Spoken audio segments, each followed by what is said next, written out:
Hello and welcome to the Data Career Academy podcast.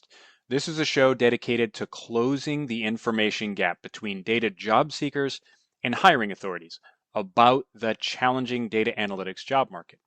My name is Albert Bellamy. I'm the host of the show, and it's my goal to highlight aspiring data analysts and their abilities in order to get them hired, to spotlight recent hires and how they successfully navigated the hiring process, as well as to find out from real industry experts what the job market looks like from the hiring side and how all of that can benefit you, the listener.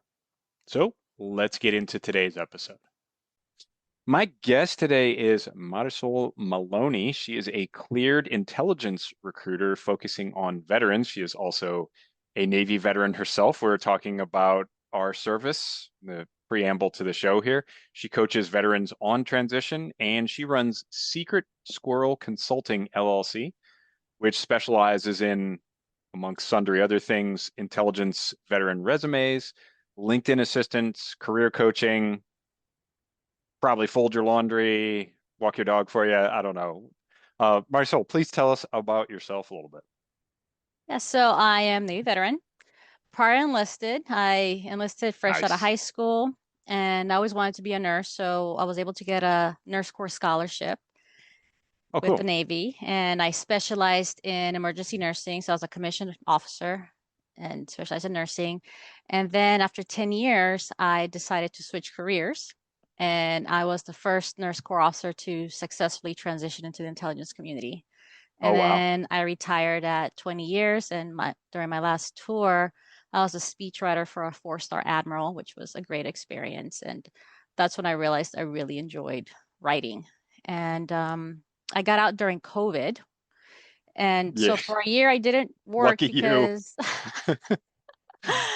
I had little ones, so I couldn't really Uh, work. The daycare was closed. And in the meantime, I worked on my project management certification through Onward okay. to Opportunity, which is a great program. I highly recommend Yes. it. And a week after I got my PMP, I started applying to jobs, and I got three job interviews and two offers, and I took both. So I did the full time as a Intel planner and intelligence analyst, and then I did another one as a consultant for a Okay. DoD company part time. And I had to work it out with both companies, saying, okay, I'm taking this job, and this is my plan. And they were okay with it because I was Wow. very open about what I wanted to do and why. Yeah. So the contract ended. It was only like 12 months, I think 10 or 12 months. I can't remember now, but it was a short-term contract, and it wasn't taken away from my full-time job.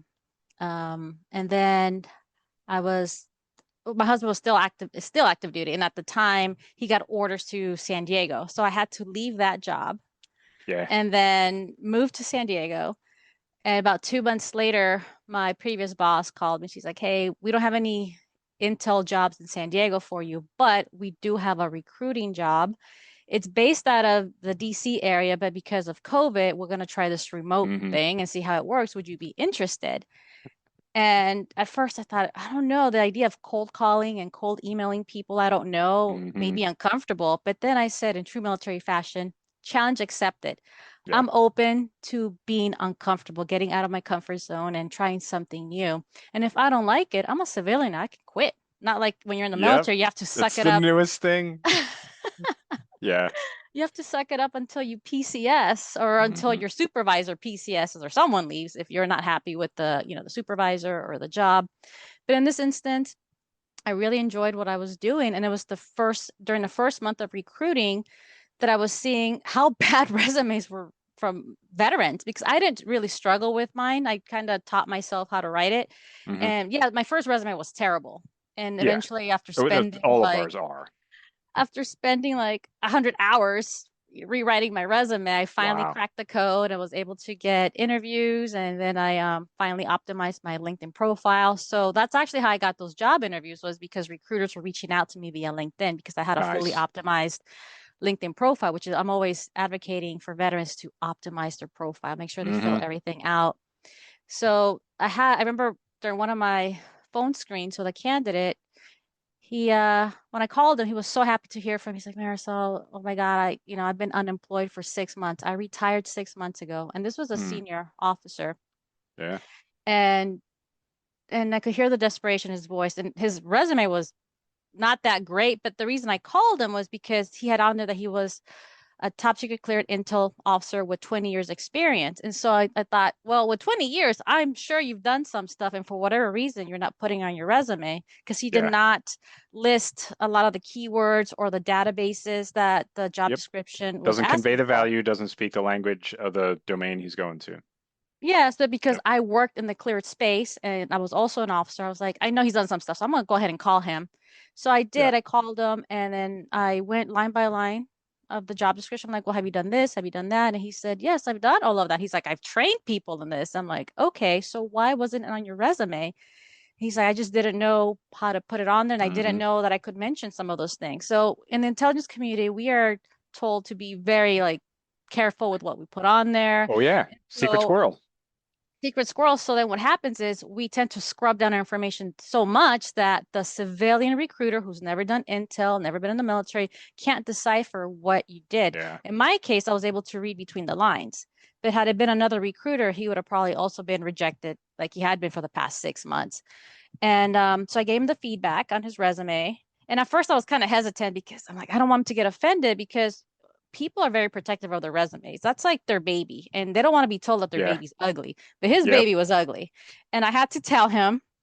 And he was okay with it. And then I gave him the advice like, okay, this is what you need to do, change this, change that. And then he said, okay, I'll do the best I can. So I could hear the hesitation. So I said, you know Hmm. what?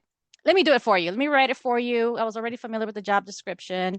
I already knew what the hiring manager wanted. So I'm like, let me just rewrite it for you. I'll send it back to you for your approval. You can make edits, make sure everything's correct. And I'm not saying any lies, like everything's correct and accurate. He's like, Yeah. okay.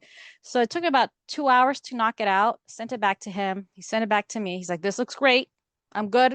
No changes. I said, okay. Yeah. And I sent it to the hiring manager. He got an interview like the next day or so, and then he got a Beautiful. job offer. And I remember my husband saying, you should start Yeah, you're good at this. charging for Yeah. resumes. I'm like, I'm not gonna do charge my candidates. He's like, no, dummy, like start your own business and help other veterans. And it would be a year before I finally started my business because that imposter syndrome was coming at me. Like, no, there's so Yeah. many resume writers out there, well established.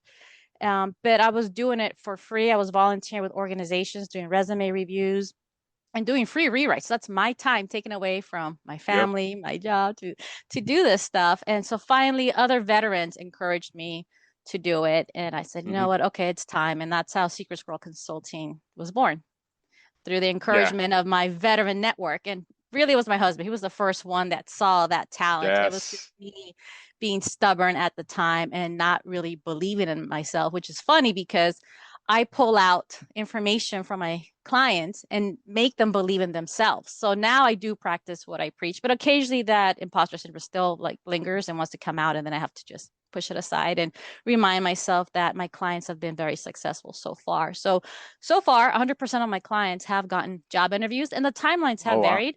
Like my Intel clients tend to get picked up the quickest. And same thing Yeah. with some of the established cybersecurity analysts. They get jobs quicker than, say, a logistics person or someone that's new to Yeah. PMP or a But it's brand just such a new. specialized skill set, and it's tough to find. Yes.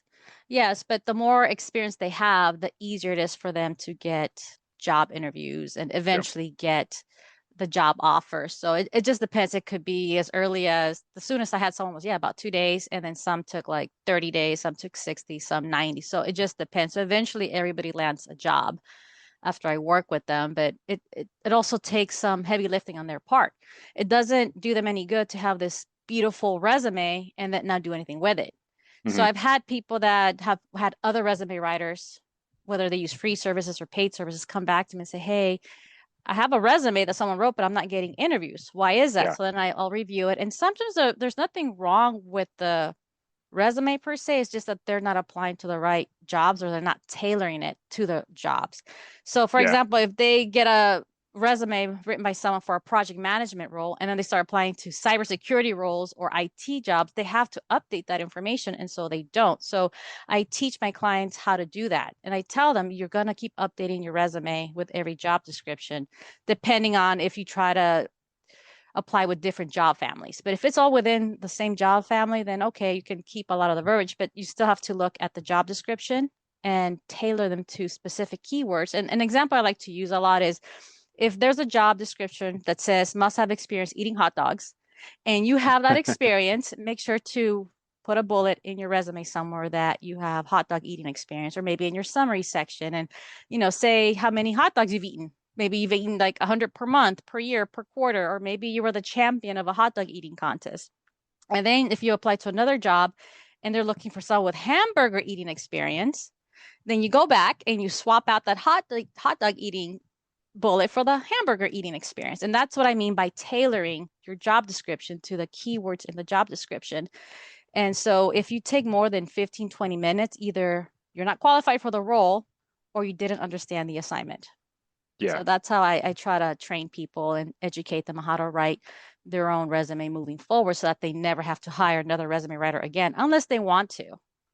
Yeah.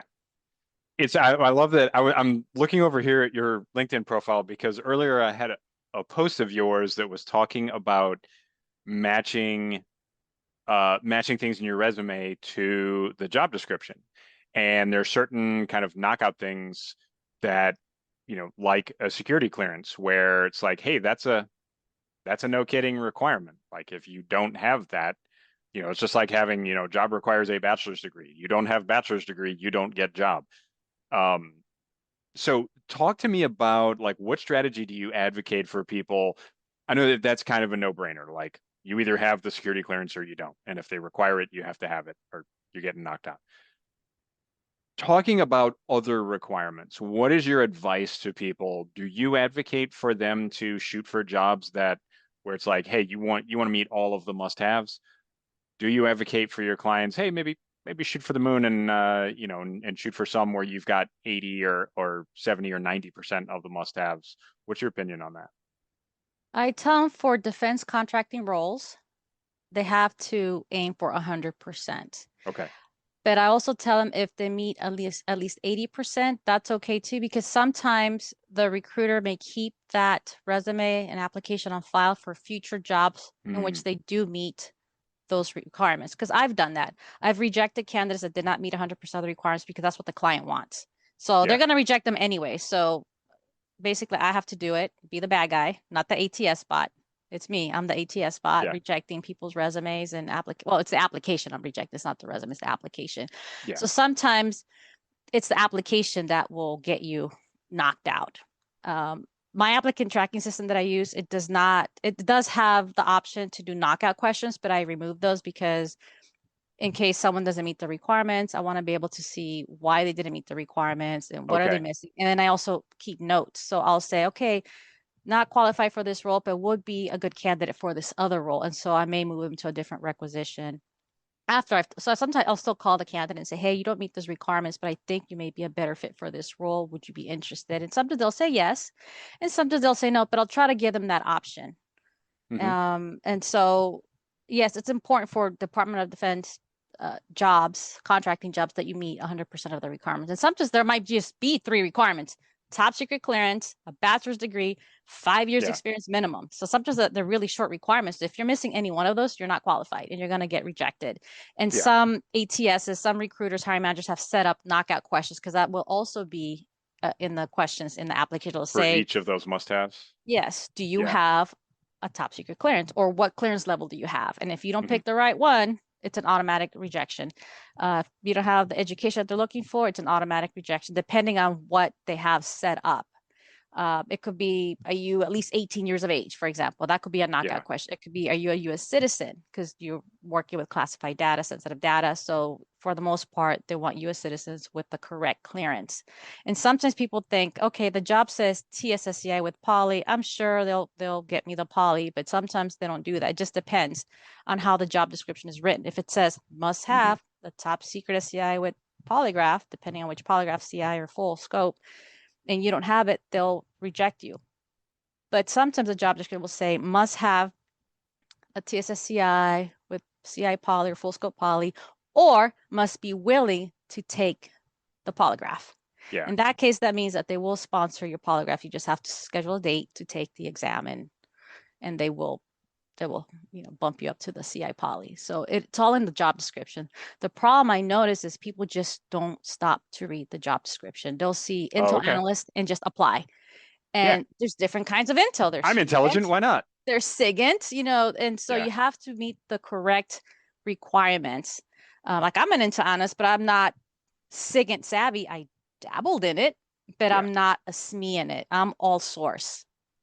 Yeah. So read the job description. That's true of any job. So whether you're going for project management roles or program management roles, and sometimes I tell people not to focus on the title so much, but focus on the skills because sometimes Hmm. it'll list they're looking for a project manager, but really the skills sound more like program management. And if you have Yeah. those skills, focus on that. So I tell people don't focus too much on the titles. Forget about the titles. Look at the skills that they're looking for. And if you have those, list them and then use metrics. And by metrics, I mean numbers, percentages, Yeah. dollars made, dollars saved, because that's But what don't make them companies up. want. Exactly. Don't make them up. Don't use Yeah. ChatGPT Don't let to just ChatGPT make them spit up. out, Yeah. you know, I'm not discouraging you from using ChatGPT. It's fine to use ChatGPT to start, to Yes. start drafting your Or to resume, refine. to refine, yes, Yeah. but many people will just submit their resume the Yep. way ChatGPT spits it out, and it's pretty obvious because I do get some of those. Here's all my fit reps. Boom. Yeah. Exactly, and sometimes ChatGPT still uses some military acronyms and Hmm. language, so it doesn't fully civilianize it because it's still learning too. So it's not perfect. And that's why I tell people read the job description, tailor it to the job description. So Yeah. there's people trying to use all these hacks that don't work. Like, what if I copy and paste the job description onto my resume and use white font? It's not going to get you a job interview because the truth Is that always your comes out. favorite resume myth? I know you've got a lot because I was looking back through your content and I remembered a few of them. You've got recruiter myths, you've got resume myths. I got to know, like, what's the best? That one, that I one's love probably the invisible type is maybe my favorite. But yes, because yeah. they think there's a bot that's reading it, and Yeah. then some recruiters, will type in to make the full to show everything, all the content that's on the resume. It'll pop up, and then Yeah. they'll just automatically reject you because they're like, okay, Yeah. you're a knucklehead. I Yeah. don't do that. I You're go trying for by tricks. yeah, because I don't know if my ATS can do that, but I really read the resume, so I'll Hmm. know within 30 seconds or less if they're qualified. So the, yes, recruiters do spend less than 30 seconds on a resume, but it's not because they're trying to disqualify. They're looking for the qualifier. So I'm looking for the Because they're trying to technical be experience. efficient. Yes, I'm And looking for, because I tell people like when you see a crap resume, it doesn't even take 30 seconds to realize it's a crap resume. Like yeah, it might take five tops. yeah. Yeah. It's unstructured. And for example, if I'm looking for Intel analyst and your job starts with Uber driver looking to get into Yeah. intelligence, that's a hard pass. Like, no, Yeah. no. And I get a lot of those too, or they were a business analyst or financial analyst. Just because they have analyst after their previous title doesn't mean they're qualified to be an intelligence analyst. So I get a lot of those resumes. And also people that don't have the right clearance or it's expired or not expired, but Yeah. it's inactive. So that's what I look for. But yeah, the only hack is to be qualified. That's it. That's what's going to get you through the Yeah. ATS bots. Now, there are ATSs that scan for keywords and will Hmm. can grade them. So again, my applicant tracking system, the one I use is Clear Company, and it can do that, but I have that feature off because You I don't have found that that it set. was Okay. So that's optional. when I started recruiting, it was on. It was grading A, B, C, and then X for like completely unqualified. Um, but it was Shouldn't giving even be here. yeah, but it was Yeah. giving A's to people that weren't that qualified. And I was like, why is it? This is a crappy resume. They don't meet the requirements. But because, for example, they were using the word intelligence a lot, it was bumping them Yeah. up higher. But then maybe someone said intelligence once, but met all the requirements. It was giving them a C. And so that's why I turned I off the think feature. JobScan used to do that. Did you? I don't know if you ever used JobScan. I was using that for a while, but yeah, it would grade you on like the number of times it's like the job description says quality four times and you only say it twice in your resume. Like, why would I? That's a word for the job description. Why would I? Anyway. Yeah, so I don't Yeah. use that feature. So what I do is I compare it to the job requirements. And also because I actually write the job descriptions for my company Hmm. based on the statement of work. And so, and also discussions with the hiring manager. So I'm very Yeah. proactive. Like I'll ask the hiring managers, hey, is this what you wanted? Is there something else you want me to add to the job description that you're not seeing, that you want to see in candidates? And so I do try to have a relationship with them. And that helps as well to have a better idea of what I'm looking for because I do go off of the job description and I'll go down to the descriptions and the requirements.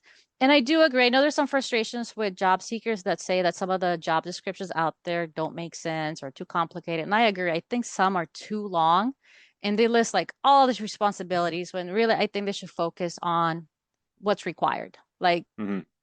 the no shit. This is what you need. This is what you Yeah. need to have.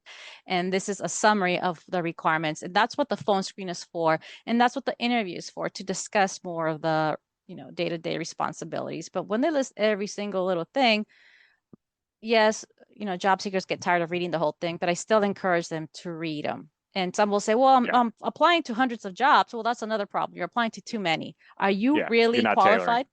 You're not tailoring, you're not reading. So are you really qualified? And that's where you're going to get 100 rejections or Hmm. 500 rejections. I've had people tell me they've gotten 2,000. They're like, oh, I've been applying and, there's nothing. So then I ask them, are you using the same exact resume for those Hmm. 2,000 jobs? And they'll say yes. I'm like, that is the problem. You're not tailoring your resume Yeah. to any of those jobs. And then they'll say, but that's 2,000 jobs. That's a lot of work. That's the problem. You're applying to too many. I say do no more than like 5 or maybe even 10 per week and then track them. Okay. Keep a little tracking system, Excel spreadsheet, Word document, Yeah. notepad. There's so many ways to track it so you know what jobs you apply to and when. And also keep a copy of the job description that you apply for. So I tell people to create a digital folder. Hmm. So say you want to apply to Google and Amazon, do a Google and Amazon folder, keep the job description for the Google job in the Google folder, and also the version of that resume that you submitted to Google, and then do the same for Yeah. Amazon. So that way you know what you did. And the reason for that is because when you apply to jobs, some companies will remove the job requisition after they've had enough applicants. So sometimes you'll go back and you're like, oh no, I Okay. don't know where it went. And now you're getting called for an interview 3 weeks later because they finally got through all of the qualified candidates. Mm. And they're calling you 3 weeks later and you can't remember what job it was that you applied for with Google or Amazon. Yeah. So this is why I Probably tell bad people, form to ask that on the phone with the recruiter. Like, what job is this again? yeah, it is off-putting, but I also understand that people Yeah. don't know any better. So I really do try to recruit with empathy and compassion. So I always remind them, hey, are you still good to, I tell them, thank you for applying for whatever role it was, technical Hmm. engineer, IT, cyber, intel, whatever the job was, I remind them and I make sure that they're good to talk at whatever time that they're available. And then I also follow up with the job description and the salary range. So that Okay. way they know. And I just want to make sure that that is when they're in their salary expectation. And I'll give them the lowest range and the highest range because there is a budget that they have set. So they can negotiate higher if they want, but they're not going to get it.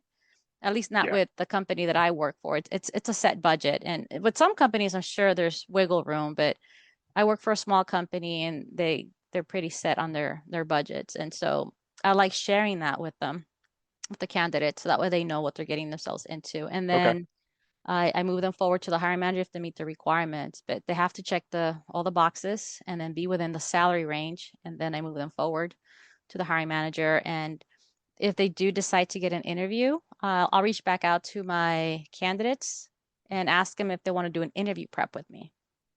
And Oh, okay. so far, every single one has gotten an offer after doing the interview That's prep with done the me. interview prep. Yeah. Excellent. Yeah. And it's Now, do not you like I give find them a the lot of answers. people like they may have a tuned up resume so that that gets through the pipeline, but then they get into the interview and they're unprepared and they fail? Yeah. Yes. That's happened too, where they were just arrogant. And I've noticed that with some of the senior officers and senior enlisted more than the juniors. The juniors seem to be more humble and ready to learn. We But weren't I've senior officers. We're definitely mid-level. yes, mid-level. Yeah. Um, but yes, they're like, oh, I got this. So they want to wing it. as if they're giving a debrief I'll to just be like their command. myself. Like, that's And terrible advice. Don't ever do yeah, that. yeah, and then they don't know how to articulate their thoughts. I always Yeah. tell people review your resume. I'm still surprised the number of people that don't know their resume inside and Yeah. out. Like, how do you Oh, not know that's what's that's in my your favorite resume? thing. In a client meeting with a resume client, and you're like, well, this bullet here where you say this, that you increased revenue by 12%, like how did you measure that? And they're like squinting at the resume. I'm like, you need to read your own resume to anyway, that's Yes, this happened. always Had a mind-blowing to me. gentleman, he said something about AI. Hmm. He's like, "Oh yes, I've Oh boy. used AI for whatever." And so he got asked this during the interview by the hiring manager. He's like, Oh, "Oh, I see that you've used AI. Can you explain to us how you've used AI?" And he just like kind of like panicked and was like, deer in the headlights. I'm not a technical person. So if you're looking for a technical person, then I'm not your guy. So he started to Yeah, self-sabotage. combative. Yeah, And people were like, they were confused, like, all we did was ask you what's on your resume. yeah, And then they asked them behavioral questions like, tell us about a time that you failed your team. And he was like, well, I don't think I've ever failed my team. If you're in a leadership role, yeah. You failed. you failed. How many Yes. times did you give someone a task, one of your Marines a task, and then they screwed it up? And it Oh was yeah. probably a leadership failure because maybe you didn't double And you check that didn't they supervise. understood, you didn't Yep. supervise, and also you maybe didn't give them the right tools to succeed. And Yep. maybe they're afraid to ask because you're senior to them. So there are a lot of things that as leaders we can do to make sure our juniors are successful. And I can give you plenty of examples. So why couldn't he give at least one example? And Yeah, then he exactly. was That asked tells me something you have like, no self-awareness. exactly, Yeah. exactly. Some of these behavioral questions, they're looking for self-awareness and maturity level, and Mm, also see your thought process and make sure you're not gonna, just go rogue and do your own thing. So that there's a reason for these behavioral questions. yeah. And so when you bomb them, yeah, you're not moving forward to the next step. So always prepare. Yeah. So I've got to ask about hot button issues. And it's funny getting ready for this session. I was actually just in a conversation with someone the other day where she was complaining bitterly about I've been ghosted by so many recruiters. And that's something I hear a lot. Me personally, I don't think I've ever dealt with recruiters going to a job.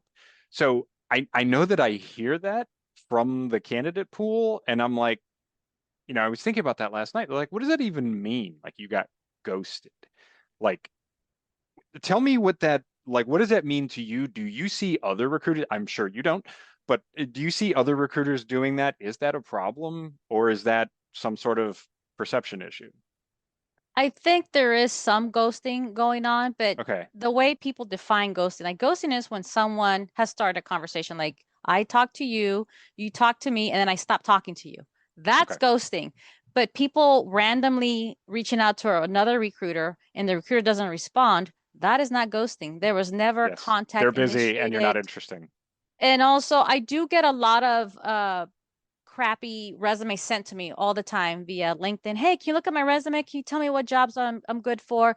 Can you tell me, what jobs you have available? And so that Yeah. Do the automatically is legwork a for red me. flag for me, and it tells me that you're lazy or Yes. uninformed. You haven't done the Yes. research because you can go to my LinkedIn profile. You can see the name of my business. You can also see the name of the organization I work for as a recruiter. So you can see Mm.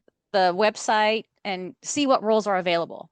So if you're going to reach out to a recruiter and you want to increase your response, do your research first. Make sure that the recruiter you're reaching out for or out to actually recruits for the roles you're looking for. So don't reach Yeah. out to an HR recruiter for an Intel job or vice versa. I get a Yep. lot of people reaching out to me for HR roles, logistics jobs, and I'm like, okay, please go to I just sent them a quick message. Please go to this website, to see what we're currently hiring for. And if you meet the requirements, I encourage you to apply. And then that's it.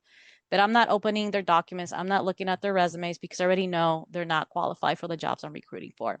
And I'll quickly peek at their LinkedIn and I'm like, yeah, no. So, but I still try to respond to everybody. But because they're not a priority, because I already know they're not qualified, I'm moving quickly to the ones who are qualified and Yeah. meet the requirements. And I'm human. Sometimes it might take me 2 weeks to get back to them. I'm like, oh yeah, I meant to reply to this person. So I do go back and reply to them Okay. eventually. But again, I'm But not not ghost everybody's going to do that, nor do they owe that to a exactly, especially drive-by because candidate. especially because LinkedIn is my personal account. Hmm. So I don't have to respond to anybody if I don't want to. I Yeah, choose not to professionally. respond to Yep. people. Same thing with emails. When I get a random email, I'll reply to them. But I prioritize by those who are qualified and those who have already applied. So sending me a resume and telling me, hey, keep me in mind for future roles, I'm not going to remember you, especially if you No. don't engage me on LinkedIn. Now, has it worked out for other people? Yes, but that's because they engage me on LinkedIn, they message me, they keep in Hmm. touch. And so they're at the top of my head. So yeah, I remember them. And if something comes up, I'll tag them on a post or another job that maybe another recruiter is Awesome. recruiting for. So I Yeah. do try to share jobs from other recruiters. And some people say, well, that's your competition. Why are you sharing their jobs? Because at the end of the job, at the end of the day, we're all trying to do the same thing. We're trying to help Yep. veterans and transitioning service members land jobs. So I don't care if they get a job through my company or if they get a job with another company. I just want to make sure that my fellow veteran is employed. That's it. So I will share jobs from other companies. And I encourage other recruiters to tag me on their jobs so I can share it with my network. And I'm sure you've seen some of my posts where I'm constantly sharing Absolutely. so and so is hiring, this Yep. person is hiring, this company is hiring. Reach out to them because people, again, don't read the post and they'll comment interested. And I'm like, okay, that's Oh, it's great. my Good for favorite. you. Yeah. This isn't Facebook. Like, Again, it's make not make me do marketplace. the work for you. So Yeah. how about you apply then? I just gave you the information, do something about it, take action. And I notice this all the time. The ones that fail often are the ones that don't take action, expect Yep. information to be fed to them. The ones that are successful are the ones that take action. So for example, my clients, my resume clients and coaching clients have been successful because they were ready to put in the work. Everything Yeah. I give them, all the information I give them, they take action. And I put out this stuff for free too in my posts. Like everything I charge, I'm actually giving out for free, and people are just not taking action. Yeah. So basically what people pay me is for a transformation, but they're ready to put in the work. Yeah. I love there's a coach slash motivational speaker, Myron Golden, and he's one of my favorites. And he calls it community service content. And he's like, hey, I've got the things that I sell in my courses that's over here. He's like, but I put out posts and YouTube videos and podcasts every day. And he calls it community service content. And I think that's so brilliant because it's, literally is just, yeah, some of it might generate a couple of client leads for him or for you or for me, but for the most part, it's just trying to be helpful and present for people that need you. Um, so yeah, love that. Um, so if you could just Vulcan mind meld or like matrix call some thing into every job seeker, could be veteran, could be whoever, but every job seeker, what are they getting wrong that you would love to just snap your fingers and suddenly they're all doing it the right way? Just reading, just Yeah, read the job description, doing research, and really finding out what they want to do with themselves. Do you really want to do that yeah, same job you did before? And having that self-awareness, like for transitioning military, for example, a lot of them feel that they have to do the same exact job that they did in the yep, military. Like maybe they did logistics, and so they only want to focus on logistics, but then they hated it. It's okay if you loved it, because I've also worked with clients that love yeah, logistics, supply chain stuff. They love it and they want to keep doing it, and that's fine. But the ones that don't want to do it, why are you torturing yourself? And sometimes it's they don't want to put in the work to maybe they want to be project managers, but they don't want to go get their PMP. They think it's too hard.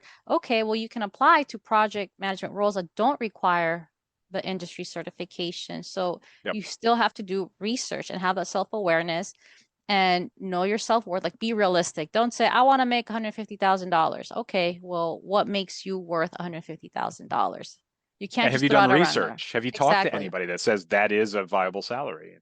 And a lot of them are shocked because some of the roles that they're seeking maybe only pays 80,000, Yeah, and even in Hawaii or California. So it just depends on the role. And so some people are used to getting paid that senior enlisted senior officer pay, and they think they can just waltz into a job getting that same exact pay. And it yeah, doesn't work that way. You have to still bring the years of experience.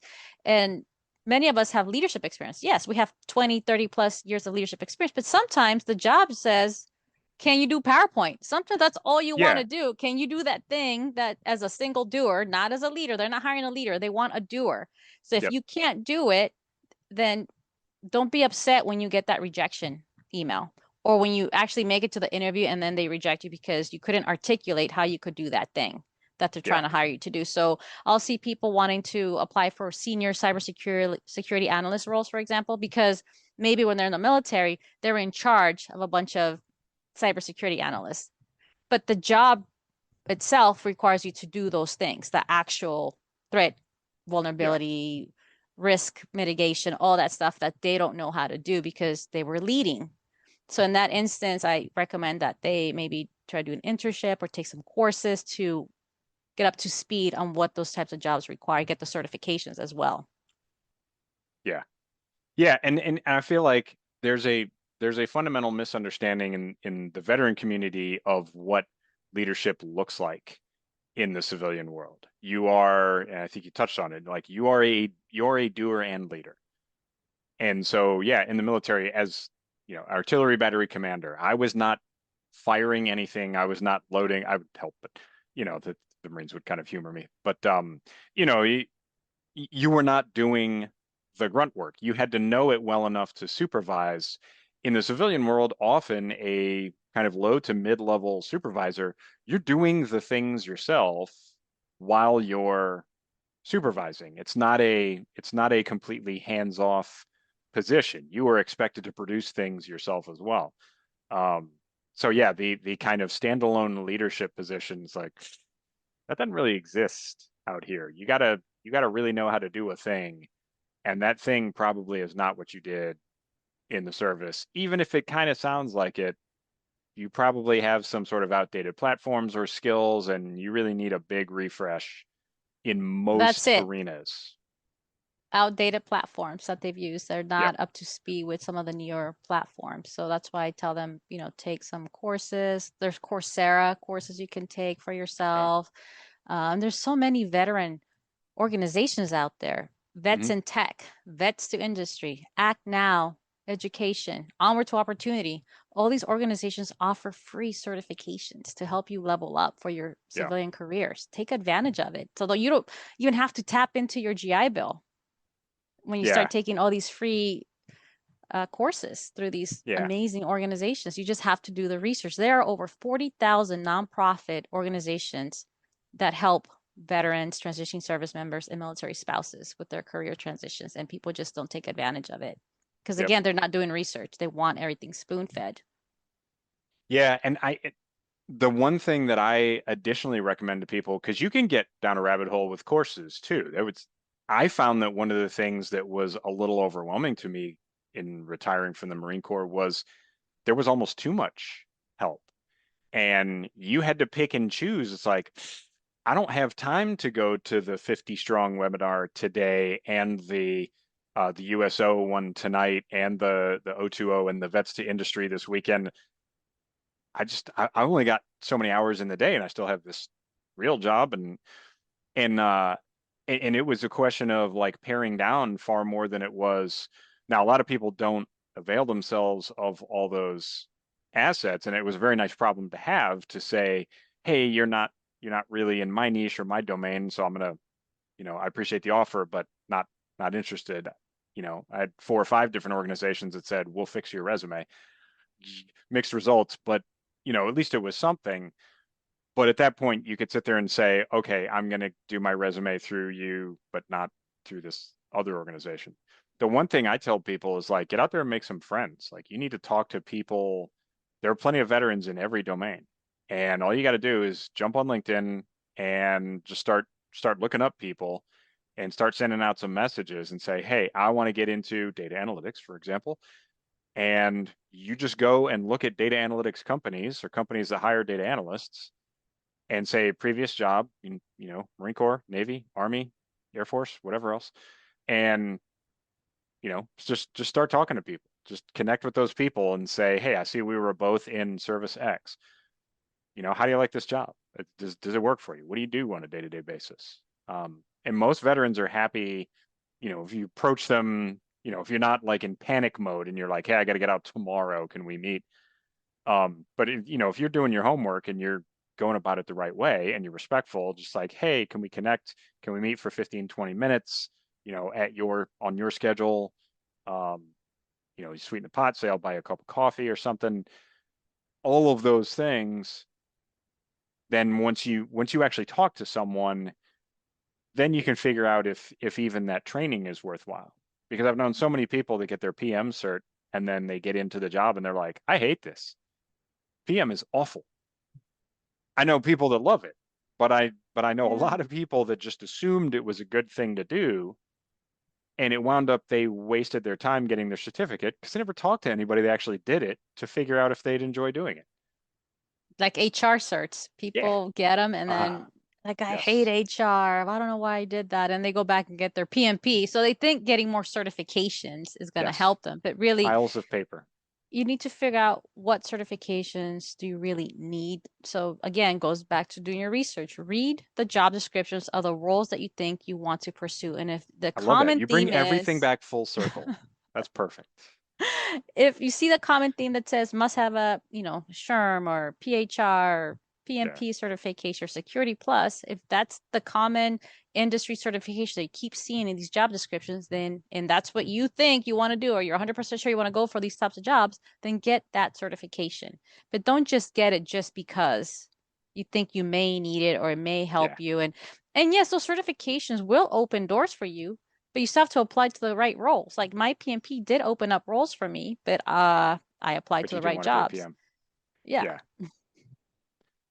Awesome. And domain counts too. That's the other thing that I tell people. It's like, hey, I love being a data analyst. There are definitely industries out there where I would hate being a data analyst because to me, the data is boring and it just doesn't have any interest. I just stumbled into marketing analytics and it was freaking magic for me. I adored it. So I think like God had a hand in guiding me into something that I would actually enjoy. But man, if I was in like manufacturing and looking at like machine mean time to failure rates and oh, I'd be sticking my head in the oven. That'd be terrible. No. So, that counts too. There are jobs you can be a PM in a lot of different industries, probably all of them, to be honest. Yeah. Um, Medical, yeah. IT, everybody needs So figure out what PMs. your interest is and kind of pursue that. Because there's a lot of different fields you could go into, and a lot of that's geographically limited as well. But yeah, there's research to be done. It's I think the sum total of all of our pieces of advice here. You got to Yes, go do your research. homework. Same thing with, if you want to maintain your clearance, but you're retired in the middle of nowhere in Nebraska where there are Yeah, no top secret clear jobs, you're no gonna have skiffs to, out in the cornfields. yeah, you're gonna have to figure it out. And so people get frustrated and they're not willing to relocate or can't for family reasons or health, whatever reasons they have. And Yep. that's understandable. But then now's your time to pivot, do something Yes. else, and be okay with knowing that you're going to lose that clearance because you have 2 years from the time you last use it to get sponsored by a company, or else it goes inactive. And then good luck after that finding an organization that will sponsor you. They're out Yeah, there, but again, mine's it goes gone. back to research. Do your Yeah, research. absolutely. Well, Marisol, it's been awesome. We've got to bring or land the plane, I suppose is the expression. Can you tell the people where to find you? Obviously, you are just an absolute dynamo on LinkedIn. So you look up Marisol Maloney. She's out there. What else? What else are your touch points? I know the answer, but I'll give you a chance to pitch it yourself. Basically, LinkedIn. That's really Okay. where I like to interact with people. I like to look at people's profiles or when they reach out to me. Because yeah, email, yeah, I do the email back and forth, but I feel like I connect pe with people better via LinkedIn. That's the main one I use. Eventually, I'll probably branch out to like Instagram and Facebook. I'm working on my You'll have your website own right now. podcast someday, I'm pretty sure. Probably. Yeah. It's something I think about sometimes, but Yeah. for now, LinkedIn is the main place to find me and connect with me. And it helps if you follow my posts and, get information, ask questions that way. Because I don't accept just anybody's connection request because I do look at people's profiles and I see how you interact on LinkedIn. If you're a jerk on LinkedIn, I don't want you part of Yep. my network. If you're just a taker, I don't want you in my network because I like working with people that give and take. I'm very protective of my veteran network. And I also have recruiters in my network and hiring managers in my network and other resume writers and career strategists. So I do have a bunch of different tribes that I'm part of. And so I try to stick with similar, people, but I do branch out sometimes and connect with others. It just depends on how they reach out to me and also Yeah. what kind of content they're putting out. And they don't have to be like content creators. It's just how do they present Just don't themselves be on out there social like media? trolling and sniping at people, I think is the Yes, bottom line yes, here. Don't be a jerk. yes, yes. If I see that you're doing a lot of negative posts, I don't want you in my network. I'll pass. So Yeah. yeah, LinkedIn is the best way to find me and interact with me. Awesome. Well, appreciate having you on. You are our second person in the hiring chain that's been on the podcast. So we're looking to get diverse viewpoints on everything, especially yours being in the veteran space and the cleared space. Very valuable stuff. Thanks very much for coming on, Marisol. Thanks for having me. I appreciate it. All right. And for the listeners, Semper Fidelis. We'll talk to you later. Friends, thanks for joining me for a great show. If you'd like to hear more, I'll have the guests' contact info in the show notes below. If you'd like to get involved with Data Career Academy and find out more about what we do, please visit my website, themajordata.com. Or you can join my LinkedIn group for exclusive free content and first looks at what I'm working on. With that, Semper Fidelis, and I'll talk to you later.